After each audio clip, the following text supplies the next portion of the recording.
오늘은 멈추지 않게 하시는 하나님의 섭리라는 제목으로 함께 은혜를 나누겠습니다.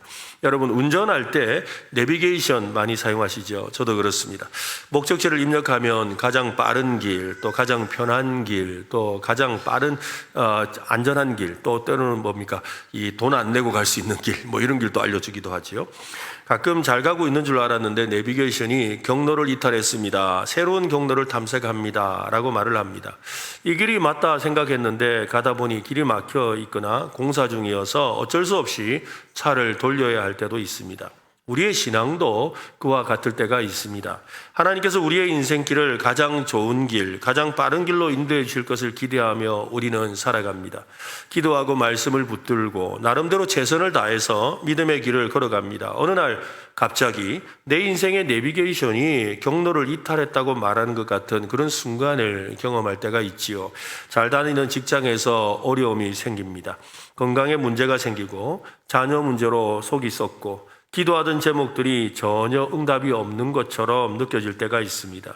그때 당황스러운 마음으로 하나님께 묻죠. 하나님, 왜 제 길을 막으시는 겁니까?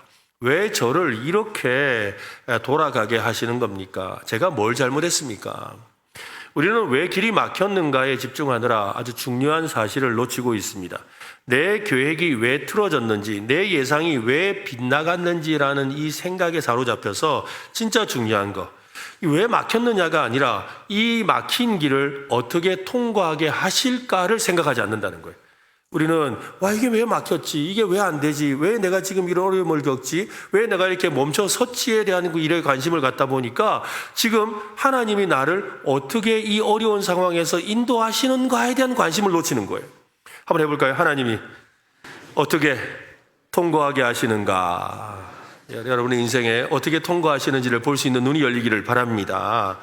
우리의 계획이 좌절될 때 하나님과 그분의 뜻을 먼저 생각해야 합니다. 하나님께서 나의 삶을 어떻게 인도하시는지 가만히 살펴보아야 하는 것이지요. 드디어 사도행전의 마지막까지 왔습니다. 다음 주면 이제 설교가 마무리되는데요. 바울이 로마에 도착해서 복음을 전하는 장면은 오직 성령이 너희에게 임하시면 너희가 권능을 받고 라고 시작해서 땅끝까지 이르러 내 증인이 되라 라는 말씀의 성취를 보여줍니다. 하지만 그 성취는 화려하거나 영웅적인 모습이 아닙니다. 바울의 무죄가 밝혀지고 로마의 폭발적인 성령님의 역사가 일어났다는 소식으로 마치면 얼마나 좋겠습니까? 그죠? 예루살렘에 있었던 그런 놀라운 성령의 역사가 로마에서도 일어났다라고 하면서 야, 놀랍다라고 하면서 사도행전을 마치면 기가 막힐 텐데요. 그러나 우리가 읽고 있는 사도행전 28장은 전혀 그렇지 않습니다. 사도행전의 마지막은 마치 공사를 제대로 끝내지 못한 건축 현장처럼 보입니다. 그토록 로마에 가고 싶어 했던 바울의 희망과 성령님을 통해 주셨던 말씀에 비하면 결과가 너무 밋밋합니다. 하지만 거기에는 깊은 뜻이 숨어 있습니다. 흔히들 사도행전을 성령행전이라고 합니다. 위대한 하나님의 역사가, 성령님의 역사가 사도들을 통해 드러났다는 것이지요.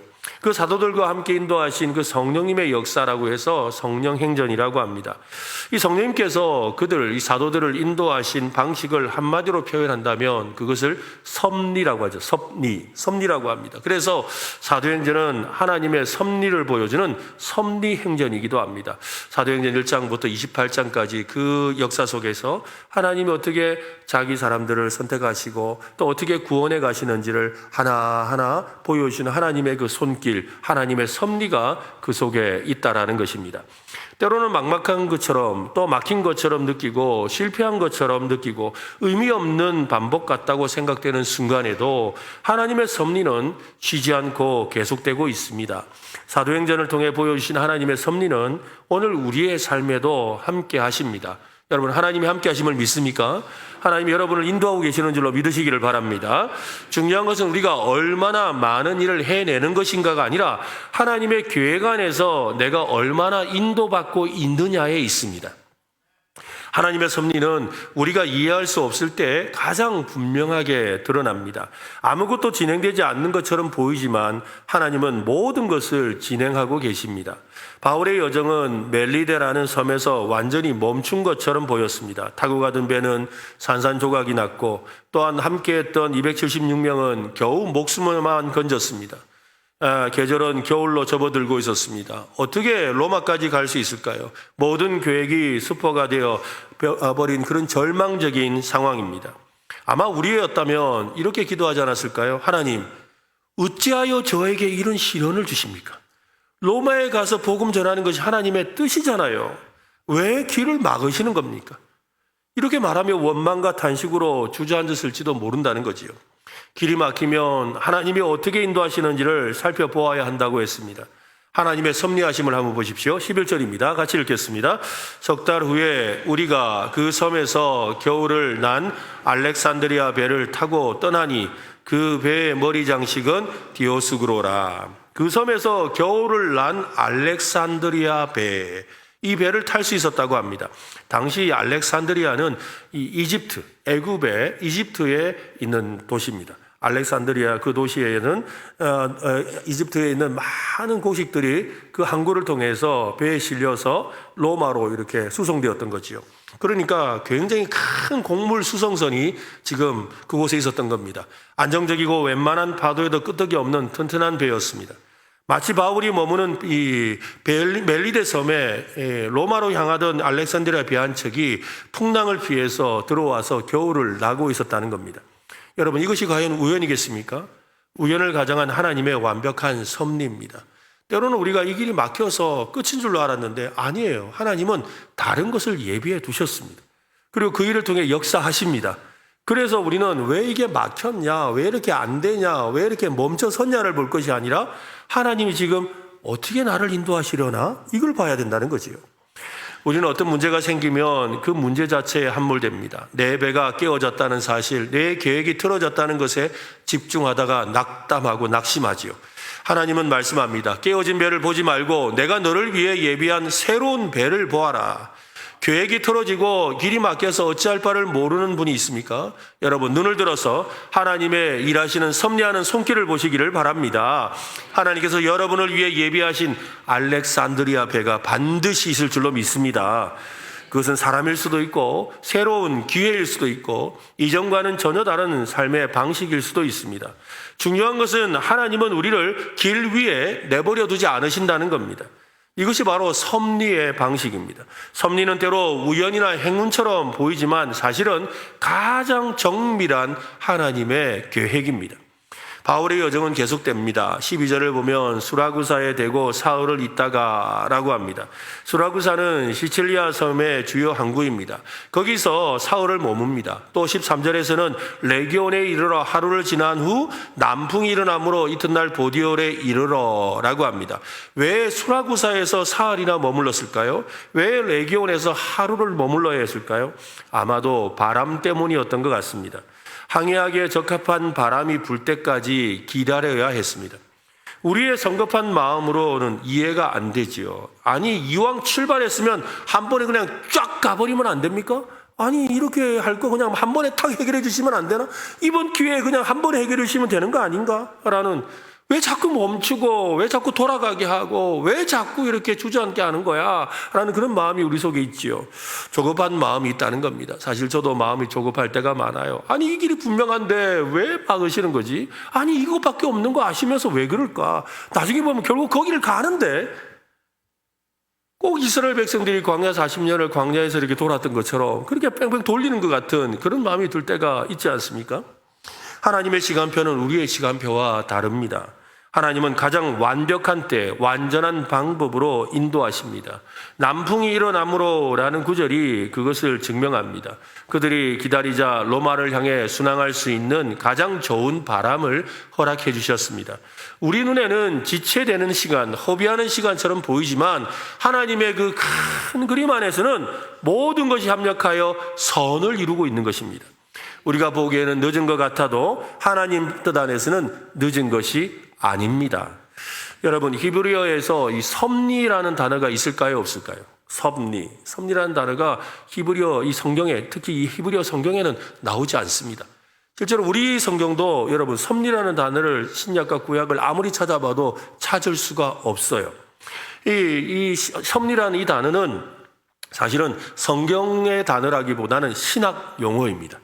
성경에서 나타나는 하나님의 그 어떤 일하심의 모습을 모아서 이 단어를 사용했는데 그걸 섭리라는 신학 용어를 사용한 거지요. 실제로 하나님의 그 섭리하시는 모습에 대한 표현들은 구약 성경을 보면 하나님이 보신다, 하나님이 지켜보신다, 살펴보신다라는 라라는 단어거나 아니면 돌보신다, 하나님이 자기 백성을 돌아보아 주신다라는 의미로 쓰는 샤마르라는 단어를 씁니다. 학자들은 그 표현이 하나님의 섭리를 묘사하는 것이라고 하지요. 하나님의 섭리는 하나님이 우리를 보시는 데서부터 시작하는 거예요. 하나님이 여러분을 보고 계십니다. 보고 계십니다. 하나님이 여러분을 돌봐 주십니다. 돌봐 주십니다. 바로 보시고 돌봐 주시는 것이 바로 섭리라는 것입니다. 하나님은 자기 백성을 한순간도 눈에서 놓친 적이 없습니다. 그들의 길을 돌봐주시죠. 그래서 시편 33편은 이렇게 말씀합니다. 여호와께서 하늘에서 굽어 보사 보신다고요. 모든 인생을 살피시며 돌보신다는 거죠. 곧 그가 거하시는 곳에 세상의 모든 거민을 굽어 살피시는도다. 그는 그들 모두의 마음을 지으시며 그들이 하는 일을 굽어 살피시는 이로다.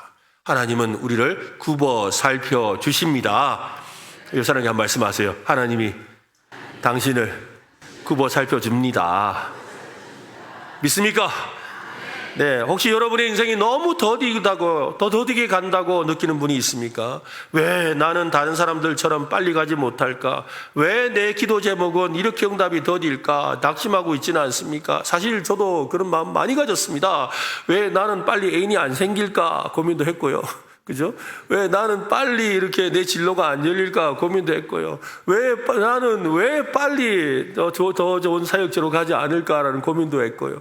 그죠? 뭐가 자꾸 늦더라고요. 내 생각에. 늦어요. 근데 그건 내 마음이 조급한 것이지 그게 늦은 것이 아니었어요. 가장 좋은 때 가장 좋은 방법을 하나님이 언제나 역사하셨습니다. 여러분도 그렇죠? 네, 하나님이 그렇게 역사하세요. 네. 그러므로 여러분 마음의 조급함을 좀 내려놓아야 하는 것이지요. 하나님이 준비하신 가장 좋은 바람을 기다려야 합니다. 가장 좋은 배를 기다려야 합니다. 그 기다림의 시간을 통해 우리의 믿음을 단련하시고 우리를 더욱 겸손하게 만드시는 줄로 믿습니다. 하나님은 보이지 않는 손길로 우리의 모든 여정을 준비하시고 가장 완벽한 때에 완전한 길로 인도해 주시는 줄로 믿으시기를 바랍니다. 하나님의 보이지 않는 그 손길은 마침내 이탈리아 땅 보디올에 이르게 했습니다. 드디어 육지에 내렸습니다. 바울의 상황이 이제 나아진 것은 없습니다. 그는 여전히 죄인의 신분이지요. 쇠사슬에 묶여서 로마의 군인들에게 끌려가고 있습니다. 온갖 고초를 겪고 있습니다. 거기다 풍랑의 휴유증으로 몸과 마음은 지칠 대로 지쳐 있습니다. 그렇지만 로마를 향해 가는 길을 멈추거나 포기할 수가 없습니다. 그 길이 얼마나 외롭고 두려웠을까요? 하나님은 그런 바울을 위해 놀라운 선물을 준비해 주셨습니다. 바로 믿음의 동력자들입니다. 14절 말씀을 읽어보겠습니다. 거기서 형제들을 만나 그들의 청함을 받아 이레를 함께 머무니라. 그래서 우리는 이와 같이 로마로 가니라. 바울은 형제들을 만났다고 합니다. 생전 처음 보는 얼굴들이었습니다. 그 전에 만난 적이 없는 사람들이에요. 그런데 그들을 형제라고 불러요. 왜 형제죠? 그리스도 안에서 피로 맺어진 형제 자매였던 것이죠. 그러니까 그리스도인들을 일부러 찾아왔다는 거예요. 그 로마에 있던 그리스도인들이 바울을 만나러 저 멀리까지 찾아와 주었다는 거예요. 그래서 그들을 형제라고 부르고 있는 겁니다. 여러분, 오늘 우리 옆에 있는 지체들이 다 형제 자매입니다. 맞습니까? 한번 말씀해 주세요. 당신은 나의 형제 자매입니다. 저쪽 반대편에도 한번 해주세요. 당신은 나의 형제 자매입니다. 네, 여러분, 바로 이 그 형제들이 왔다는 거예요. 그 형제들이 지쳐있는 바울을 보고 그냥 보내지 않습니다. 청함을 받아라고 하는데요. 청함을 받아라는 이 말은 간청하여 간구했다, 또 강권했다는 말입니다. 제발 저희와 며칠만이라도 쉬다 가도록 해주세요. 저희가 대접하게 해주세요 라고요. 여러분, 바울만 쉬어야 됩니까? 바울은 죄수의 신분이잖아요. 그죠? 바울을 데려가기 위해서 그 백부장과 로마 군인들이 있었어요. 그러니까 바울이 쉬면 누구도 쉬어야 돼요? 백부장과 로마 군인도 쉬어야 돼요. 그러니까 그 모든 사람들을 다 대접하면서 좀 쉬었다 가시라고 붙들어 놓은 거예요. 그러면서까지 바울을 위로해 주려고 했던 것이지요. 그렇습니다. 제발 저희가 대접하게 해주세요 라고 애타는 마음으로 바울을 붙잡았습니다. 그곳에서 이래를 머물며 지친 몸과 마음을 회복할 수가 있었습니다. 그뿐 아니라 로마에 있는 형제들도 바울을 맞으러 또 왔습니다. 그 일로 큰 위로와 힘을 얻었다고 합니다. 바울의 사역을 보면 늘 동력자들이 함께했다는 걸 알 수가 있습니다. 바나바, 실라, 디모데, 누가, 또 브리스길라와 아굴라와 같은 사람들은 모두 하나님의 그 섭리하심 아래서 특별하게 만났던 사람들이죠. 그전부터 알았던 사람들이 아니라 하나님께서 만나게 해주셨던 사람들이고 교제하게 하셨던 사람들입니다. 하나님은 사도 바울을 혼자 일하도록 내버려 두지 않으셨습니다. 로마로 가는 마지막 길에도 보디올의 형제들을 준비하셨습니다. 그들과 함께 지내며 기도하고 위로를 받았던 것입니다. 예수님은 제자들에게 걱정하시며 이렇게 말씀하신 적이 있습니다. 내가 너희와 항상 함께 있으리라. 들어보셨죠? 그래서 예수님이 내가 너희와 항상 함께 있으리라. 너희를 고아와 같이 버려두지 않을 것이다 라고 약속하셨어요. 예수님이 우리와 함께 하신대요. 여러분 이걸 믿습니까? 네, 그 함께 하심을 우리는 어떻게 느끼고 경험할 수가 있죠? 여러분은 어떻게 느끼기 때문에 예수님이 함께 하신다고 느끼세요? 여러분은 뭘로 예수님이 나와 함께 하신다고 느끼죠? 그냥 함께 하신다라고 그냥 이렇게 함께 하신다, 함께 하신다, 함께 하시는 거야, 함께 하실 거야, 함께 하신다고 믿어야 돼? 이렇게 하고 계시는 건가요? 어떻게 해요? 내가 지금 예수님이 함께 하신다는 걸 여러분은 느끼고 있습니까? 예, 물론 내 마음에 예수님이 계시고 성령님이 계십니다. 그분의 임재하심을 느끼게 하시고 그분의 말씀과 감동을 경험하게 하시지요. 예수님께서 항상 함께 하신다는 말씀은 여러분 그거보다 더 실제적인 이야기입니다. 믿음의 형제들을 통해 예수님이 함께 하시고 성령님의 도우심을 경험하게 하십니다. 하나님은 우리의 삶에도 보디올의 형제들을 보내주시죠. 우리 곁에 있는 성도들, 함께 예배드리는 여기 형제 자매들, 기도할 때 손을 맞잡은 셀 모임의 지체들이 예수님이 우리와 함께 하신다는 것을 경험하게 하는 선물입니다. 그러니까 옆 사람이 누구예요? 바로 예수님의 모습을 우리에게 보여주는 거예요. 옆에 있는 사람에게 말합시다. 예수님이 함께 하시는 줄로 믿습니다. 한 번 더. 당신 때문에 예수님이 함께 하시는 줄로 믿습니다. 바로 그거라는 거죠. 여러분, 어떤 분이 저에게 이런 질문을 하시더라고요. 목사님, 별로 힘들어하지 않으시는 것 같은데 어떻게 자기 관리를 하세요? 라고 물어요. 목사님, 저도 여러분 많이 힘들고 지칩니다. 이번 주간처럼 이렇게 막 계속 날씨가 흐리고 이러면 오늘 아침에도 막 몸이 어제 햇볕이 나서 좀 좋더니 아침에 새벽기도 왔는데 막 몸이 얼마나 찌뿌둥하지. 오늘은 제발 좀 집에서 쉬어야 되겠다 생각했는데 주일이더라고요. 그래가지고 교회를 가야 되는구나. 그 마음이 들 정도로 막 몸이 막 힘들고 어려울 때가 있죠. 예, 그러나 또 이렇게 주님 앞에 나와서 섬깁니다. 근데 그럴 때마다 하나님은 저에게 뜻밖의 사람들을 보내서 위로해 주실 때가 참 많아요. 생각지도 못했던 사람들을 통해 위로해 주시죠. 목회를 하면서 저는 좋은 믿음의 동력자들을 많이 만나냈습니다. 그분 때문에 참 행복하고 또한 정말 은혜 가운데 여기까지 달려올 수 있었어요. 하나님이신 소중한 선물들이지요. 저를 공감해 주시고 또 저의 사역을 지지해 주기도 하시고 또 저희 가정을 대신 돌봐주시기도 하고 제가 사역만 집중할 수 있도록 저희 가정을 알아서 챙겨주시기도 하시고 또 귀한 동력자를 이렇게 선물로 보내주셔서 힘있게 사역하도록 또 우리 교회 같으면 또 우리 좋은 우리 부교육자들을 많이 이렇게 보내주셔가지고 제가 걱정 없이 이렇게 사역할 수 있도록 해주시고 또 이런 여러 가지 사역들을 은혜 가운데 주시는 거죠. 이 그분들을 통해서 제가 목회 사역을 계속할 수 있는 이유를 깨닫게 하고 더욱 사명을 붙들게 하시는 거예요. 실제로 그 사람들 만날 때마다 뭐예요? 예수님 진짜 함께 하시네요. 그 마음이 그저 드는 거예요. 여러분, 이런 하나님의 은혜를 경험하시기를 바랍니다. 그죠? 혹시 우리 중에 이렇게 생각하는 분이 있을지 모릅니다. 신앙생활은 하나님과 나 1대1의 관계이지 사람이 뭐가 중요해? 나는 혼자서도 얼마든지 신앙생활을 잘할 수 있어. 여러분, 이것은 굉장히 위험하고 교만한 생각입니다. 하나님은 단 한 번도 우리를 혼자 신앙생활하도록 내버려 두신 적이 없습니다. 또 그렇게 하라고 말씀하신 적도 없습니다. 하나님은 우리를 교회라는 공동체로 부르셨습니다. 서로를 돌아보고 서로의 짐을 져주고 함께 울고 함께 웃는 믿음의 가족으로 묶어주셨습니다. 바울이 그 형제들을 보지 못했다면 복음을 담대하게 거침없이 전할 수 있었을까요?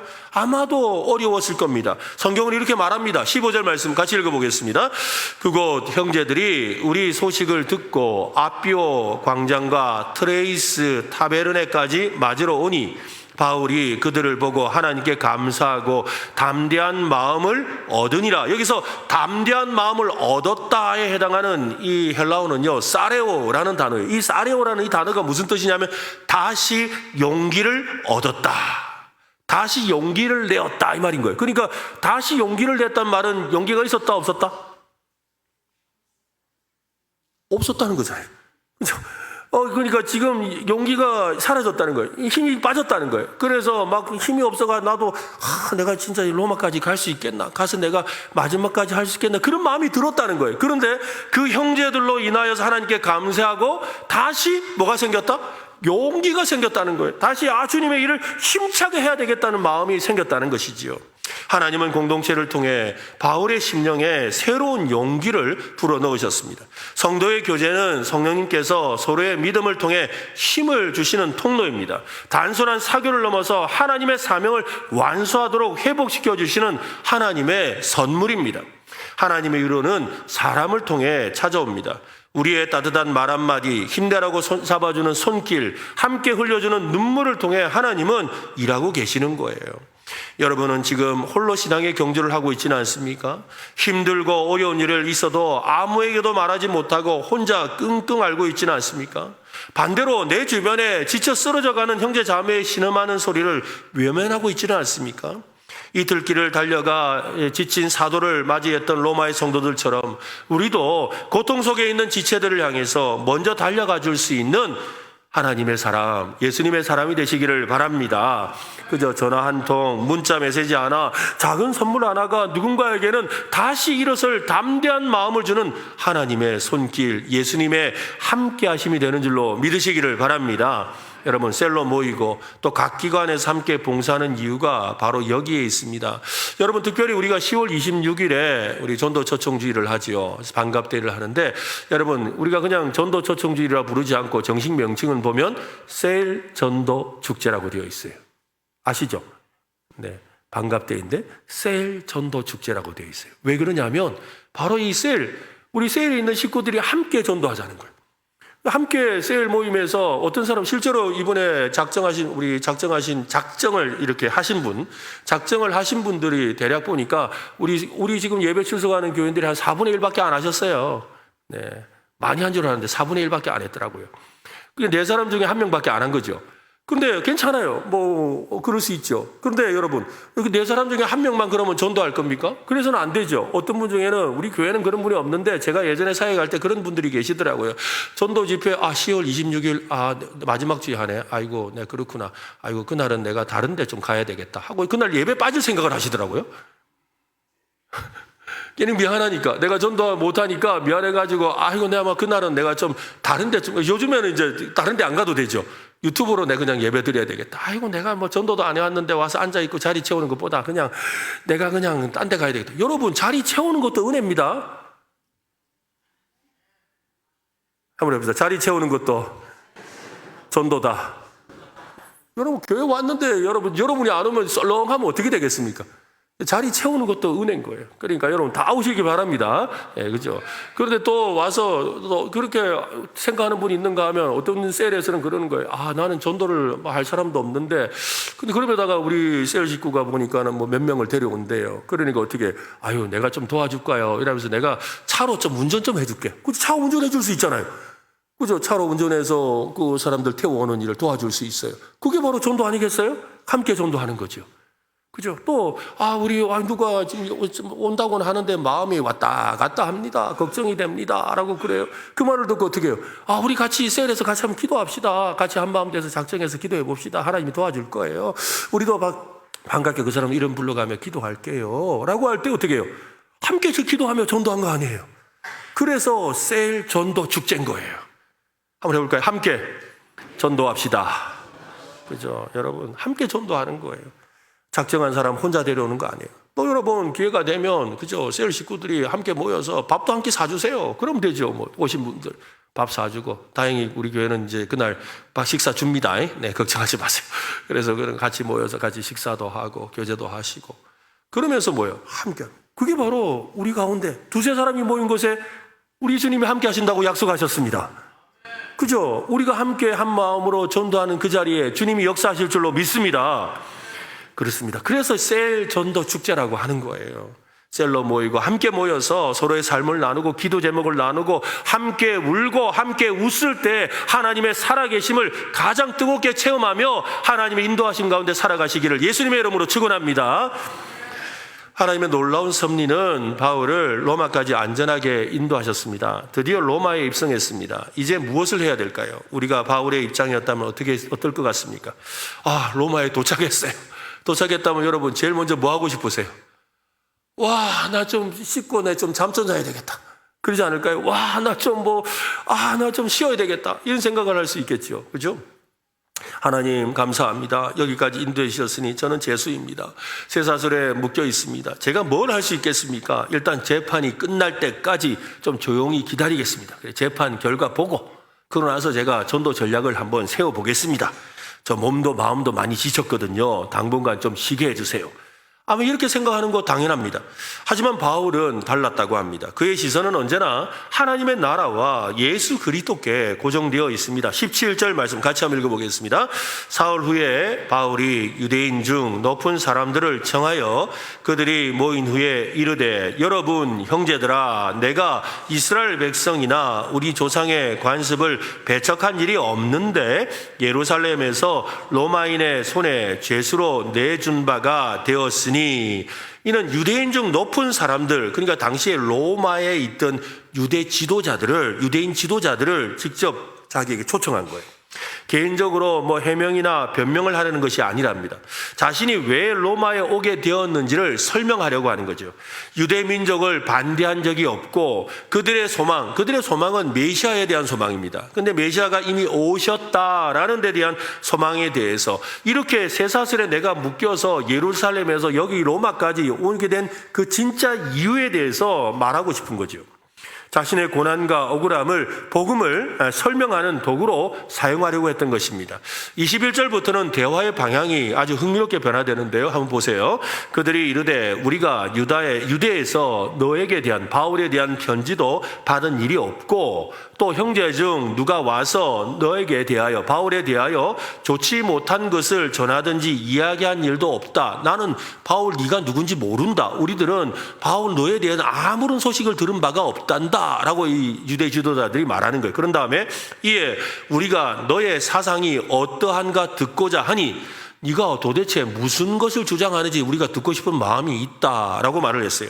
그런 다음에 이 파에 대하여는 이 파라는 것은 예수 그리스도를 믿는 사람들, 그리스도인들이 로마에도 그때 당시 이미 있었잖아요. 그렇기 때문에 이 사람들에 대한 내용에 대해서는 알아요.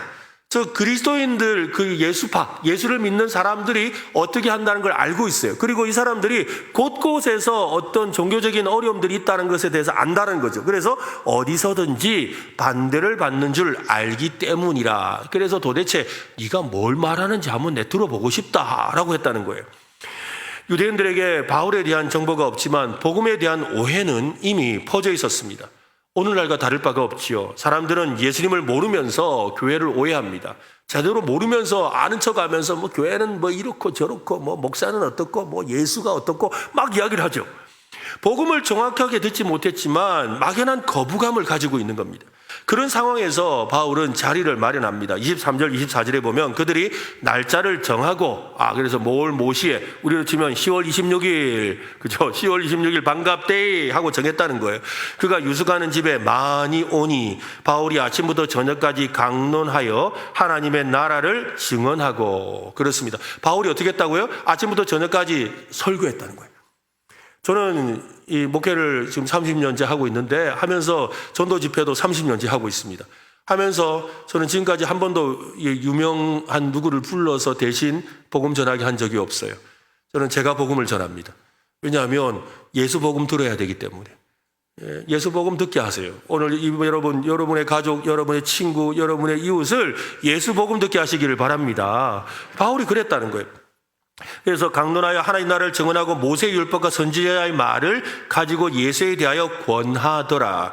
그 말을 믿는 사람도 있고 믿지 않는 사람도 있어. 24절 같이 한번 읽어볼까요? 시작. 그 말을 믿는 사람도 있고 믿지 아니하는 사람도 있어. 그죠? 전했는데 어땠다는 거예요? 대단한 바울이 전했는데도 믿는 사람도 있고 믿지 않는 사람도 있었답니다.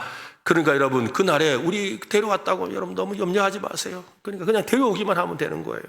우리가 중요한 요소를 여기에서 발견할 수가 있습니다. 복음 전도의 아주 중요한 요소 4가지가 여기에 나오는데요. 첫 번째는 복음은 시간을 들여 설명해야 된다라는 거예요. 그래서 우리가 날 잡아서 복음을 소개하는 날이 10월 26일 반갑데이입니다. 아침부터 저녁까지 그는 설명하고 설득했습니다. 두 번째로 복음은 하나님 나라에 관한 메시지지요. 하나님의 통치, 구원의 역사, 예수 그리스도의 십자가 부활이 중심입니다. 그래서 십자가 복음을 전하는 거예요. 셋째로는 복음은 성경에 기초합니다. 그래서 바울은 모세의 율법과 선지자의 말을 사용해서 예수님을 전했습니다. 네 번째로 복음은 권면을 동반하죠. 그는 단순히 정보를 주는 것이 아니라 예수 믿으세요, 예수 믿으라고 권면합니다. 설득합니다. 그리고 초청했습니다. 그렇게 복음을 전한 결과는 24절 우리가 읽은 말씀처럼 바울이 전한 복음을 믿는 사람도 있고 믿지 않는 사람도 있었다라고 합니다. 이 말이 참 우리에게 은혜가 됩니다. 매우 간결하게 복음 전파의 결과를 기록하고 있습니다. 여러분 따라합시다. 전도는 결과가 아니다. 우리가 지금 전도 안 하려고 하는 이유가 뭔지 아세요? 왜 내가 지금 누군가를 초청할 마음이 있는데도 내가 그 사람 데려올까 말까 고민되는 이유가 뭔지 아세요? 결과라고 생각하기 때문에. 전도를 어떤 결과? 데려오면 믿어야 된다라는 결과에 대해서 생각하기 때문인 거예요. 근데 내가 자신이 없는 거예요. 그리고 그 사람이 꼭 믿을 것 같지도 않아요. 그러니까 그 결과에 대한 생각 때문에 전도를 못하는 거예요. 다시 한번 해볼까요? 전도는 결과가 아니다.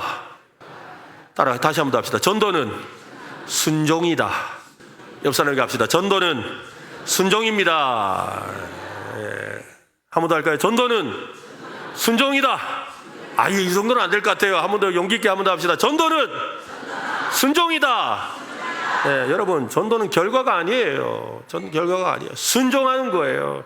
제가 아까 전도 집회를 한 30년 했다 그랬지요. 30년 하면서 다양한 사역들을 많이 했습니다. 다양한 경험을 정말 많이 했는데 제가 정말 어떨 때는요, 정말 사람들이 미어 터지도록 막 자리가 없어가지고 어찌할지 모를 정도로 많은 사람들이 오고 또 그중에 또 예수 믿겠다는 사람 하면 막 곳곳에서 일어나서 예수 믿는 사람이 일어났는가 하면요, 어떤 때는요, 전도 집회 반갑대회를 했는데 한 명도 안 왔어. 어떻게 한 명도 안 올 수가 있어요? 세상에. 한 명도 안 오더라고요. 그쯤 되면 다음부터 하고 싶은 마음이 들까요, 안 들까요? 안 하고 싶죠. 저도 사람인데 자존심 얼마나 상하겠어요.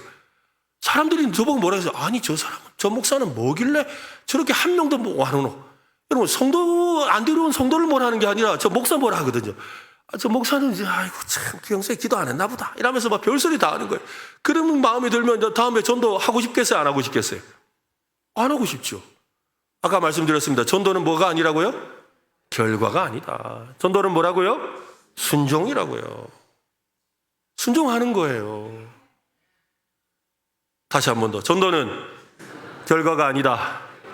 전도는 순종이다. 그렇습니다, 여러분. 전도는 순종이에요. 전도할 때 사람들의 반응을 계산하거나 예상하려고 하지요. 믿지 않으면 좌절하고, 거부당하면 상처받고, 무반응하면 포기합니다. 바울은 잘 알고 있습니다. 그의 사명은 설득이 아니라 복음 선포에 있었습니다. 결과를 하나님께 맡기고 복음을 아침부터 저녁까지 전했다는 거죠. 그 대단한 바울이 전했는데도 믿는 사람도 있고 믿지 않는 사람도 있는 거예요, 여러분. 근데 여러분, 여러분이 전한다고 여러분 다 믿을 거라고 믿는 거 대단한 거 아닙니까? 그죠?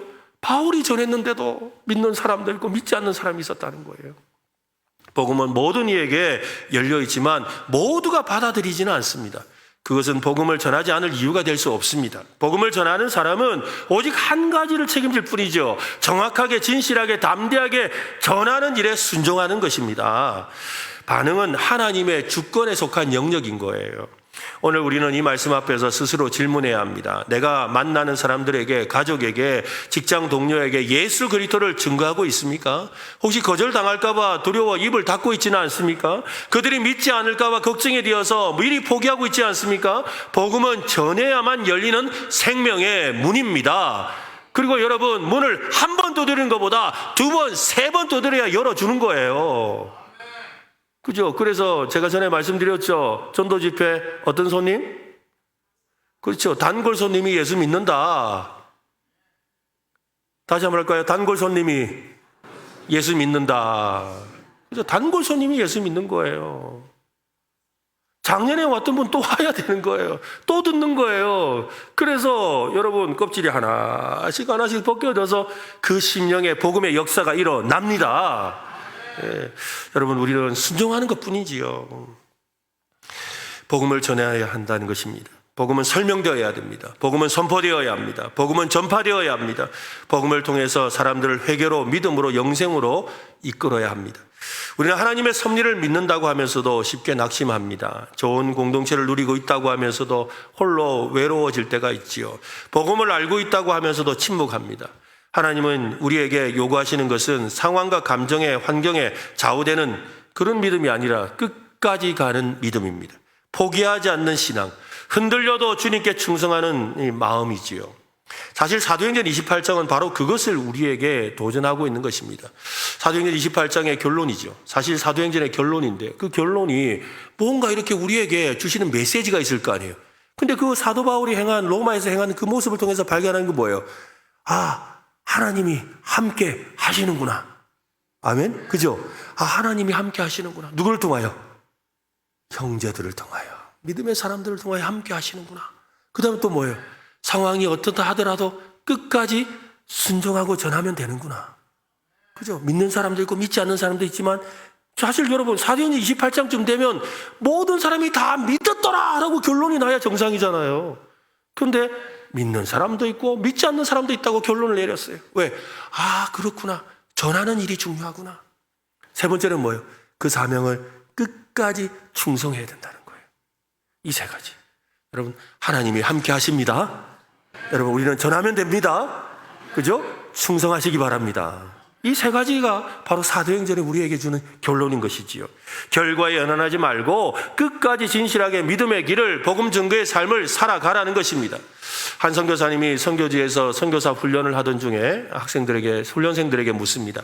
여러분이 가장 두려워하는 것은 무엇입니까? 많은 이들이 핍박이나 물질의 부족이나 언어의 장벽을 말했습니다. 그런데 한 훈련생이 이렇게 말을 합니다. 저는 아무도 제 편이 없을까 두렵습니다. 사실 선교지에 가면 외롭고, 그죠? 힘들잖아요. 그러니까 그 깊은 두려움이 자기에게 있다는 거지요.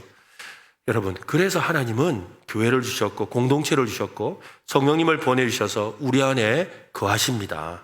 우리는 결코 혼자가 아닙니다. 복음을 전할 때 우리를 홀로 외치게 하지 않으십니다.